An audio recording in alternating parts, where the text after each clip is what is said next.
Welcome back to the channel. Jadu is an augmented reality technology company, several years in the making and bootstrapping its community via Web3 to provide a world-leading platform to onboard the masses into ARs. And in this video, we'll dive deep into the project, but it all starts with its founder and visionary, Asad J. Malik. So if that sounds good to you, smash that like button and let's get into it.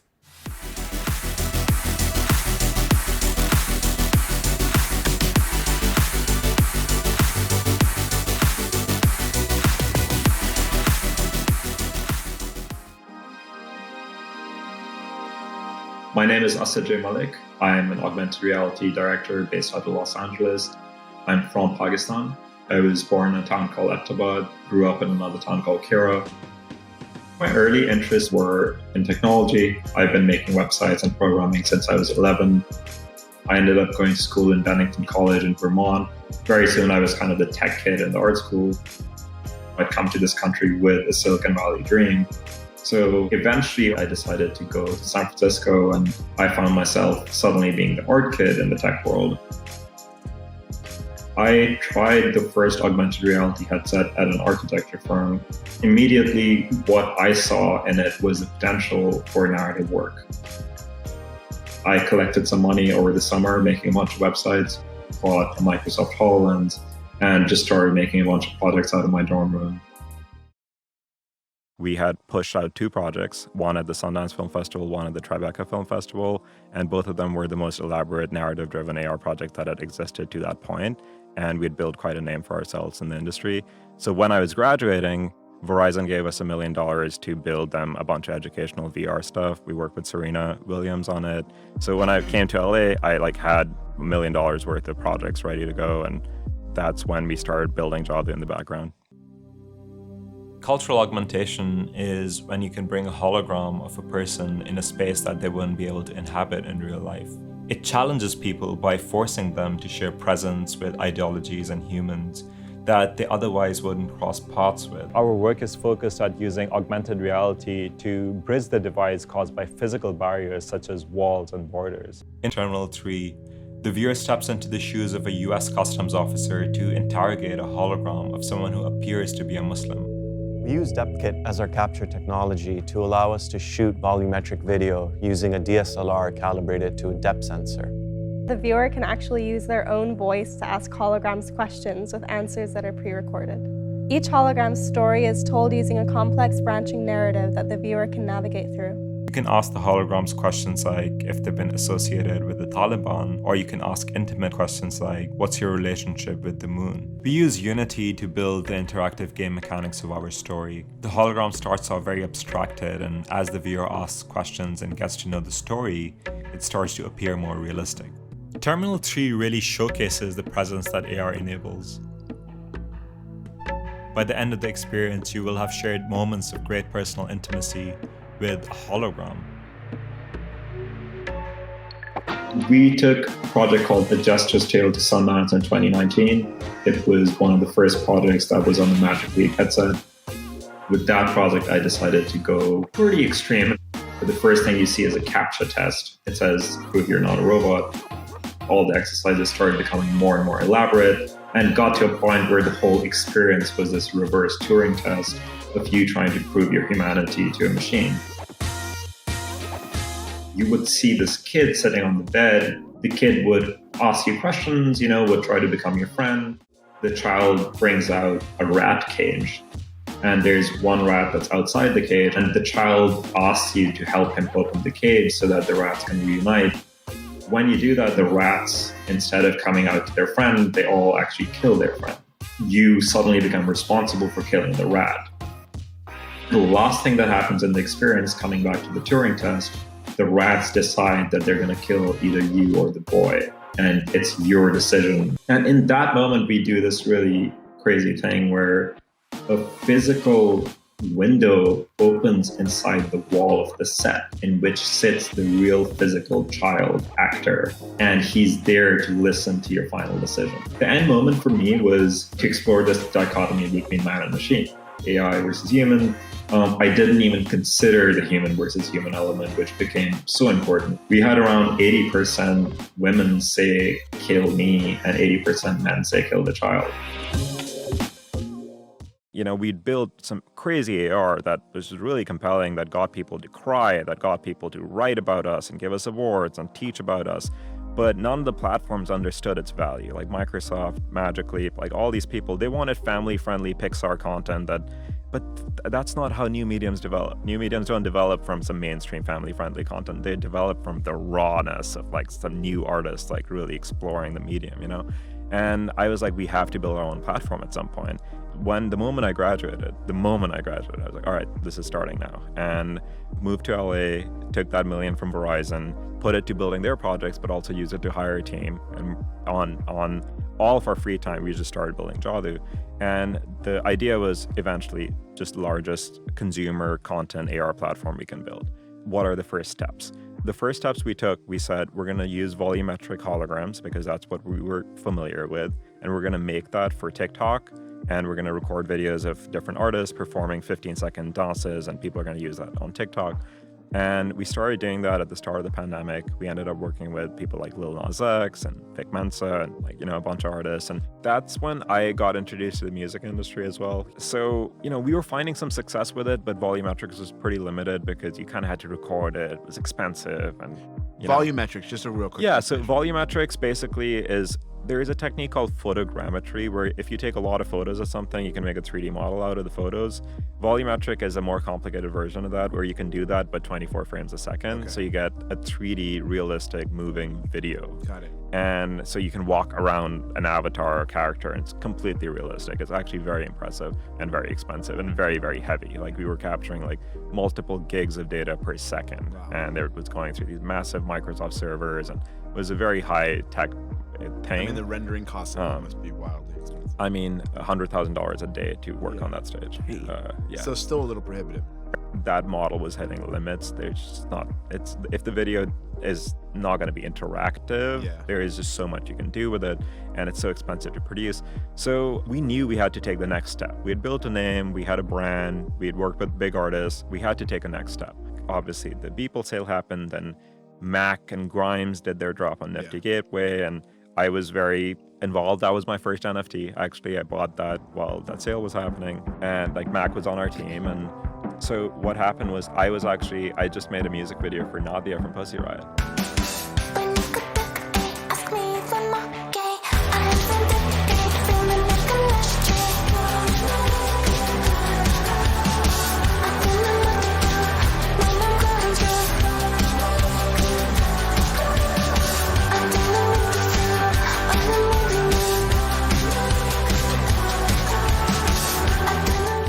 That music video had come about because I'd heard her new tracks, because we got just the previous summer, we'd gotten really close. It was me and a bunch of friends, and like through doing holograms, I just met all these musicians, and it was pandemic. We all started hanging out with each other, like just staying up till the sunrise and whatnot, and just became like really core, and we were playing each other music, and she was playing all these new tracks, and I was like, I want to help you with this because this is sick and you don't have a label. And so we ended up doing a really cool music video for her. That was a very Ruben Fro, who's now our head of cinematics, worked on it. Him and I worked on it for the first time. We did volumetric capture for the video, and it was a sick video.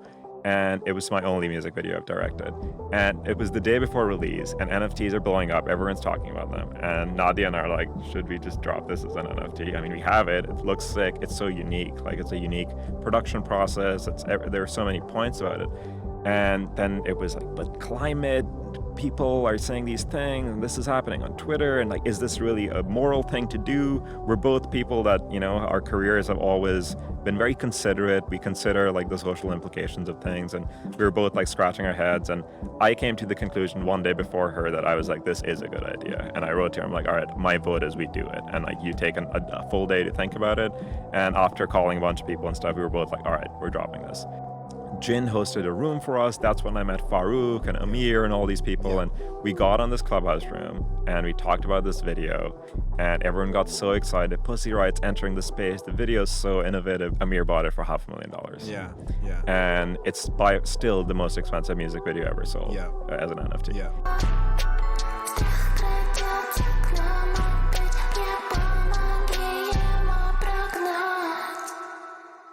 You know, because music videos lose money. I had put some of our own money to make that video because I just wanted a cool video. And I was like, wow, I want to just make something really sick. We're going to lose money on this. It is what it is. Yeah. Ruben was getting paid very little from the producers. And I was like, I literally put money from my own pocket to give Ruben more because he'd worked so hard on it. Yeah. And then the music video sold for $500,000 and we gave everyone a cut. Yeah. So Ruben got like $25K, like the producer got $25K. I love that. Like, love that. So suddenly we're like, holy shit, this is sick. Yeah. And I was like, all right, this is like where we were looking for what to do with Jadu now. You know, we have a team, we have a platform, we're building all this tech. This is the place where we need to act now because none of the business models that existed traditionally from, you know, ads to in-app purchasing, it just never made sense for AR. It just never made sense. It's a different medium. It needs something else, you know? And we're like, okay, NFTs is where this model exists for Jadu. And I was thinking of buying a punk and I'm dumb for never pulling the trigger on it because they were not that bad at that time. And then Meebits dropped and I'm like, Meebits are 3D. This is way more up my alley. Let me just buy a Meebit. Financially, not a good decision, but career-wise, great decision. I'm Meebit long, man. I had a chance to talk to the Yuga Labs guys recently. And yeah, Danny's on the helm now. Like we've been talking to them. They're gonna, they have nothing but up on that. They're gonna have some fun with that.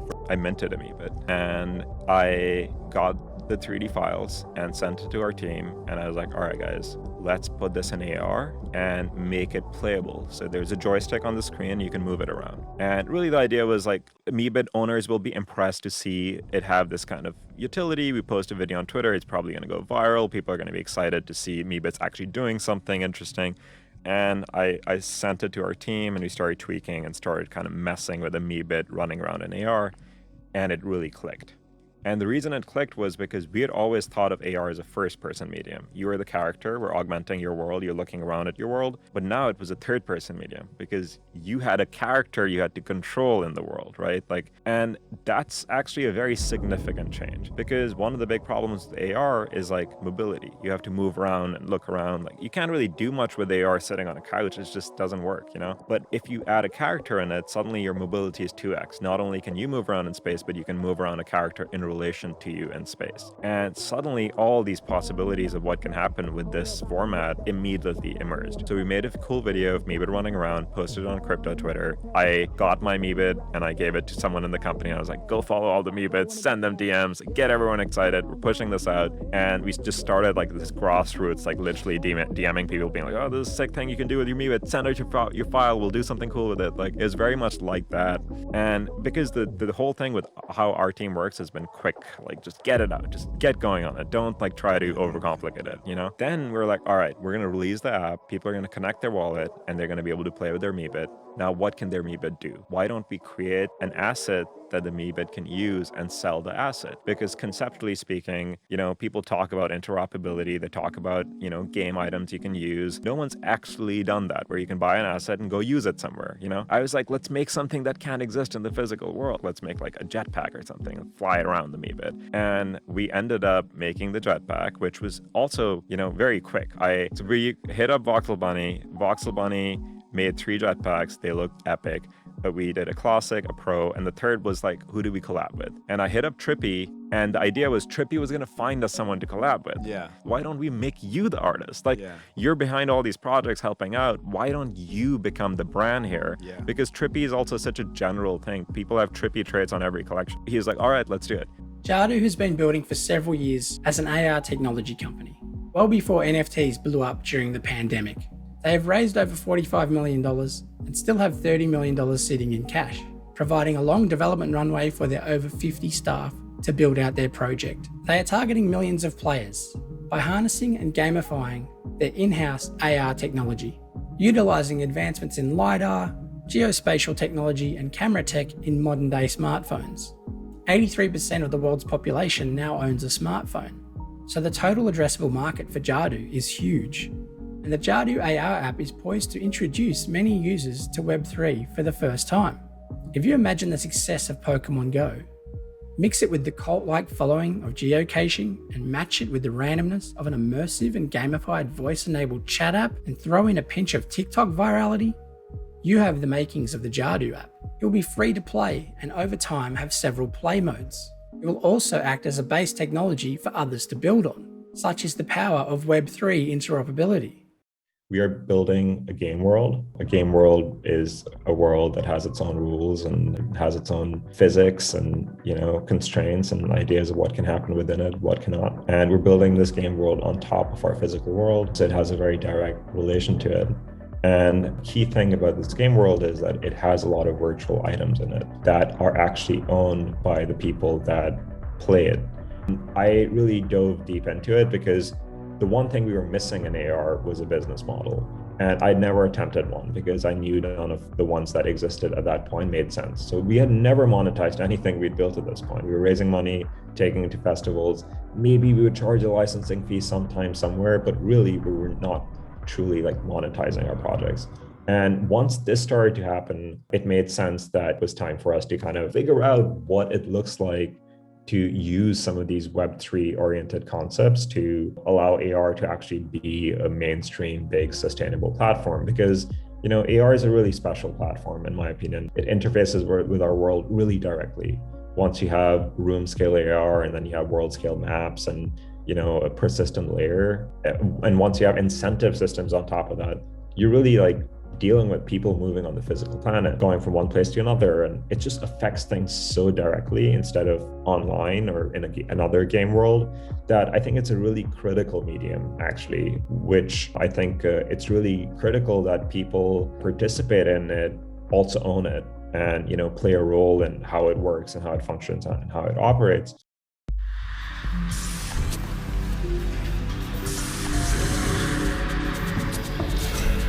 I started feeling like we had to pivot away from musical holograms, which we'd found success with. And, we don't care that much about TikTok at the end of the day. We don't care too much about 15-second videos people can make and post. We've always been about AR storytelling and building elaborate things within AR and really kind of insisting on the things that make AR such a special medium, which are, things like presence and context, augmenting your space, making you think of it differently, and all these ideas that we were exploring for such a long time. So we wanted to really go back into that properly. So looking at the NFT space at that time, people were buying really ridiculously expensive apes and CryptoPunks and all these kind of PFP projects. What was happening was that they were being treated as collectibles, and there was this membership to a community element, which, CryptoPunks wasn't intending on doing that, but it started to happen over time anyway. And Bored Ape Yacht Club was more intently actually trying to do that. They were trying to facilitate somewhat of a membership to a club that brings more things in the future, right? It's just the model was so new that it worked so effectively for them, and it's become what it is now. Where realistically, really what's happening is you have 10,000 items that are all unique, and the IP of those items is owned by the people that purchase that NFT. And by owning the IP, and the more expensive the NFTs become, the more valuable the IP becomes, the more resources both the team and the owners have in order to do more with the brand and to push it forward. We're going to see video games and products and all kinds of things kind of emerging out of this IP that got created so quickly, got so much attention. But regardless, we were seeing this emergence of community around certain aesthetics, certain concepts, certain moral ideologies, even, if you may. The next step we were seeing was that a lot of people were starting to create 3D versions of these avatars, because the avatars were starting to become identity for people, something that you kind of channel your online persona through. So as these avatars started becoming 3D, we saw an opportunity to bring them to augmented reality and make them playable characters, and then further kind of provide them with other game elements that they can kind of interact with and play with, because holograms were starting to feel somewhat limiting, because You would record it, that would be the performance. We would deal with musicians and their egos and their lawyers, and it was a mess, and we weren't able to move as quickly as we wanted to. The avatars understand space and, use LiDAR over time. Can become more and more intelligent. They can respond to their surroundings. They can understand objects that are around them. And it just starts to become a more and more elaborate platform for these game interactions. And another thing that we did as part of, getting this app together, which we released a test version of, we released a series of jetpacks that you could use within the app to fly the avatars. Initially, that was the concept. It was a simple thing. And, obviously an NFT of this nature is also, to some extent, trying to be a way to invest in the company, right? Like that's what it becomes. This becomes our genesis item that a bunch of people will purchase and hold. And in return, the value of the asset is going to correspond to our progress in terms of building our platform and future items that exist within our platform. So when we released jetpacks, the initial idea was, as I said, very simple. You use them to fly around in AR. But when we actually released them, we just had these shocking results, which was that the jetpacks, 1,000 jetpacks, they all minted at 0.111 ETH. So for $400, people could buy this virtual jetpack, and we sold out in 20 seconds, which was just absurd to me at that time, because we released the jetpacks and I went to the jetpack minting website to get the first one just to see if it was working. And I tried to mint one, and it started processing, and I went to our Discord, which is where our community gathers, to announce that the mint was now live. And when I went back to the website, my transaction had failed because we had sold out before my test transaction. So that was just mind-blowing to us. And the figures you see here are the figures that we kind of got out of the first 48 hours, where we did $370,000 in sales on the jetpacks, and then a thriving secondary market emerged where people started trading their jetpacks, and we were getting a 5% commission on it. And so that was once again a really interesting, weird thing to happen. And we used this moment as momentum to go and raise a round of financing.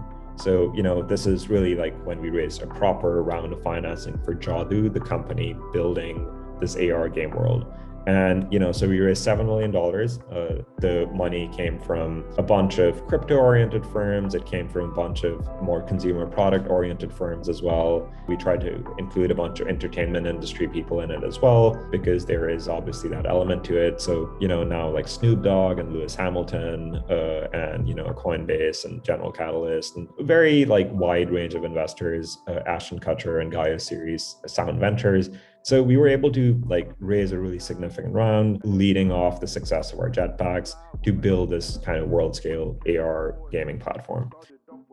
The Jadu community is very strong and taking an active role in testing, developing, and providing feedback to the Jadu team. Jadu takes their community seriously and provides fortnightly town hall meetings on Twitter Spaces, keeping their community engaged and informed. They have a vibrant and active Discord, and funds generated from the Jadu AVAs mint, which was done in collaboration with Michael Bay, has been set aside for a community treasury called the ACT. The AVA Community Treasury is voted on by Jadu holders and allows for community-funded projects to come to life and add further value to the Jadu brand as they roll out their flagship app. The thing that really surprised me the most about this moment was the community. But instead, the people that purchased the jetpacks were so obsessive about it, and which emerged out of a few things, right? One, there is an investment bias in NFTs. You want whatever you're purchasing to do well, so you want to support it. And it creates this dynamic where you have this community of hundreds of people that want to tune in to you on a daily basis and engage. And so we started doing these town halls every 2 weeks, and getting together with the community and kind of forming relationships, seeing names that pop up again and again. And a lot started happening with the community, and we learned a lot from it. And at this point, we've come a long way. But our second drop, we released 6,666 hoverboards, which was our next item that works within our game world. Hoverboard sale ended up being even more successful. We ended up selling $4.7 million worth of hoverboards. And since then, the combined jetpack and hoverboard secondary sales market has exceeded $20 million. And we're taking a 5% commission on every sale. So even just in commissions alone, we've made $1 million over the last to 3 months, basically. And the largest sale was the most expensive jetpack, which was a gold jetpack that was sold for almost $500,000, which is all absurd. Like it's emerging out of obviously our expertise within AR that we've been developing for so long, combined with this mania that we're seeing right now of people wanting to invest in these digital assets in order to work together with project teams to create new products. High with my jetpack, fly with my jetpack. If we're going to move forward with this idea of being a product company rather than a production, I think it's important to understand what the product is. The product from a Web3 perspective is a bit more complex than just the app. Often it can feel like, hey, this is an odd place for a company to be in. In a weird way, we generate revenue, sometimes quite substantial amounts of revenue. For example, on AVAs, we've done well over $1 million, if not more, dollars worth of secondary sales over the last week and a half.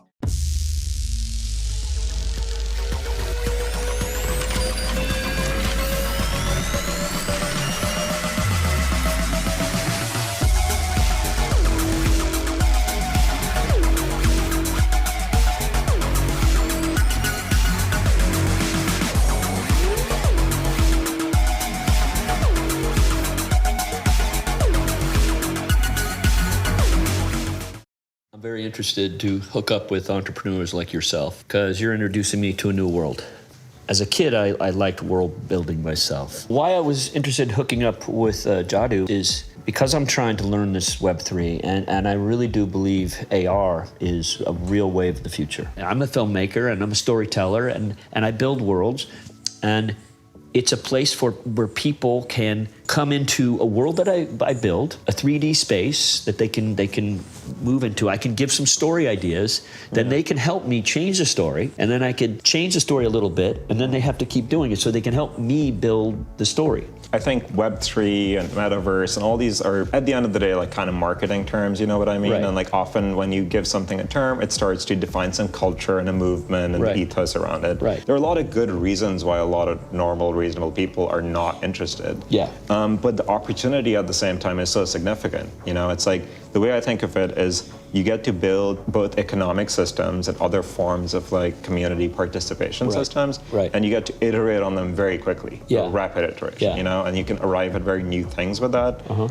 So what you just said is actually like a really core pillar of how we want to do things. The type of world building we're now interested in is how do you allow fan fiction itself to become part of the canon of the world, like the, kind of the core of the world. Because if done well, I think that this is going to let us to fictitious worlds that are actually insanely detailed stories that unfold on a cosmic level, on an atomic level, on every level.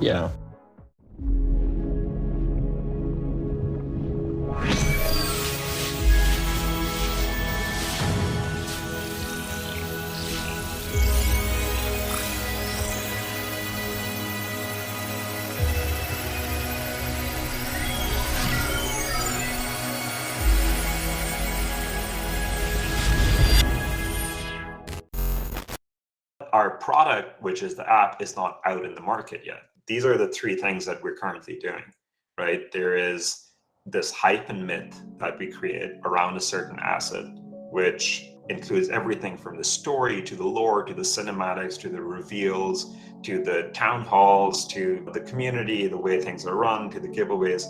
All of this is a contributing factor to our assets having any value or interest, right? So the hype and the myth are an important part of this cycle. Then you have the objects, which are the hoverboards, the jetpacks, the AVAs, all the future objects we're going to be making, which once again, we treat them as products. Your AVA gets you into a grants program. It comes with the files built out as a product. And then we have the AR experiences, which is the app becomes the avenue or the vessel for those AR experiences. So when we say we're a product company and not a production company, that doesn't mean that now the only thing we need to iterate on and get good at is the app. It means that we need to understand and get good at this whole cycle. The importance of the hype and myth over time is going to come down. The AR experiences aspect of it becomes more important to our success as a company, and the hype and myth is a part of it. It will actually be a part of it later down the line as well, but it would be relying more on the AR experiences to create that. This line is quite delicate. You can't jump around it too much. We can see examples of projects in the Web3 space that have attempted to jump this timeline too quickly, where you had hype and myth maxed out, and then you immediately try to get to some kind of game or product while completely ignoring the balance.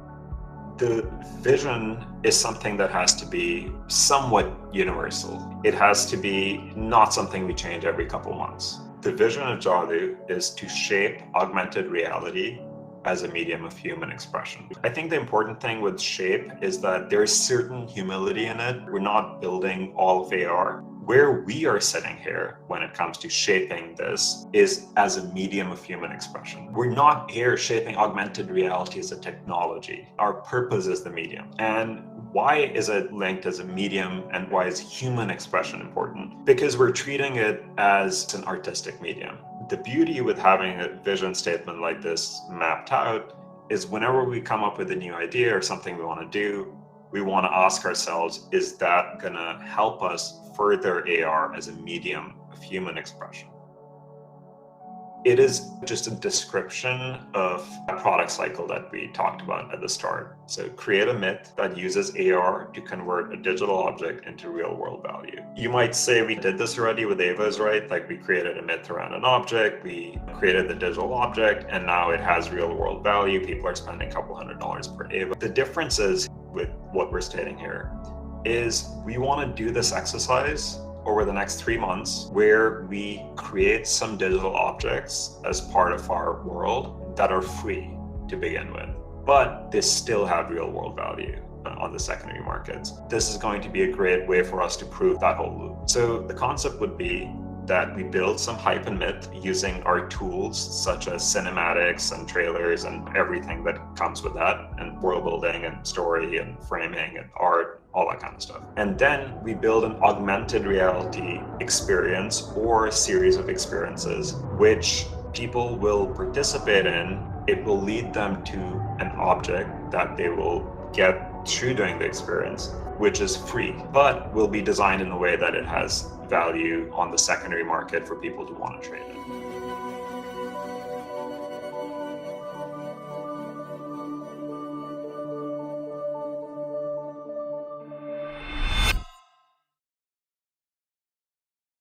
Jadu has strong links to the FutureVerse tech stack, in part thanks to its relationship with Nick Adler, advisor to both Snoop Dogg and the FutureVerse. Nick was part of the initial seed round and is also a co-founder of Mintage with former Adidas employee Brennan Russo and world-renowned streetwear, sneaker designer and prolific vintage collector Sean Weatherspoon. Mintage is bringing vintage clothing to the metaverse and will likely use augmented reality as part of their project. The links to the FutureVerse should not be played down, as their tech stack includes wallet and communications infrastructure, payment rails in collaboration with MasterCard, and seamless Web3 onboarding to its new Layer 1 blockchain, the Root Network.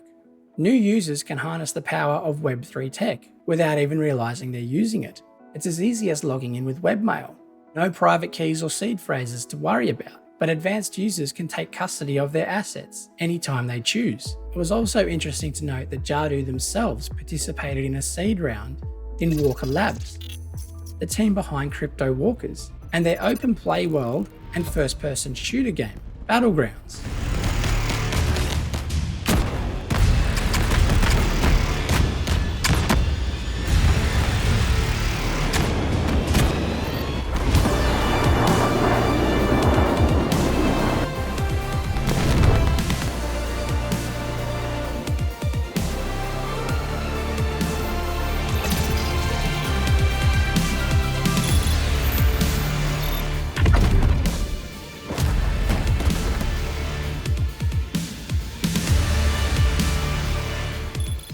Interestingly, the FutureVerse and their sister project, the Altered State Machine, also participated in the Crypto Walkers seed round, another project that can help strengthen Jadu. The Altered State Machine, ASM for short, is democratizing artificial intelligence, allowing individuals to own, trade their own AI. This artificial intelligence can be trained and embedded inside of digital collectibles, such as the Jadu AVAs, hence making them smart and trainable and it's been discussed that AI can learn through imitation training, copying your style of movement through an AR app. So imagine your Web3 assets can suddenly learn how to mimic all of your movements, including walking, running, jumping, punching, even the nuance of your facial expressions. Over time, these avatars could start to mimic your real-life moves.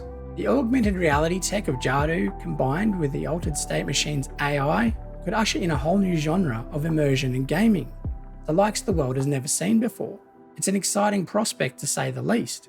Thanks very much for watching. If you enjoy this content, smash that like button, hit subscribe, and maybe consider watching one of my other videos. Bunnies up!